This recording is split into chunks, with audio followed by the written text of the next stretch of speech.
শাকিব খানের দিন শেষ। এবারটা শাকিব খানের খাওয়া আছে আর এটাই শাকিব খান কোন নায়কের মধ্যে হারেনি রে। শাকিব খান কি কোন নায়কের মধ্যে পড়েনি? ওর ছবি দেখে রিক্সাওয়ালা আর গার্মেন্টস এর শ্রমিকরা এই ধরনের কথাবার্তা আমরা 1.5 যুগ ধরে শুনে আসছি। শাকিব খানের দিন শেষ। আসলে ভাই দিনটা কবে শেষ হবে সেটাই বোঝা যাচ্ছে না। বাপ্পির কয়েকটি ছবি পরপর ব্যবসা সফল হওয়ার পরে হেটার্সরা ভাবলো শাকিব খানের দিন বুঝি শেষ। এরপর আসলো নারী ফ্রেন্ডশিপ, তখন হেটার্সরা ভাবলেন এবার অন্তত শাকিব খানের দিন শেষ।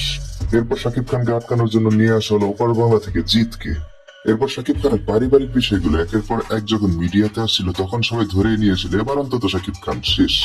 পরবর্তী সময় শাকিব খানের গোলের মুভিটি মুক্তি পেল, সেটিও যখন বাসানোর ব্যবসা করতে পারলো না তখন একদল ভাবলো শাকিব খান শেষ। এরপর ছোট পর্দা থেকে উঠে এলেন আফরান নিশো, যার একটি মোটামুটি ভালো ফ্যান বেজ রয়েছে। তখন একদল হেটার্স বলল শাকিব খানের দিন শেষ। এরকম অনেকেই এলো আর গেল, কিন্তু শাকিব খান রয়েই গেল। শাকিব খান কখনো মুখ দিয়ে জবাব দেন না, তিনি সবসময় জবাব দিতে পছন্দ করেন তার কাজের মাধ্যমে।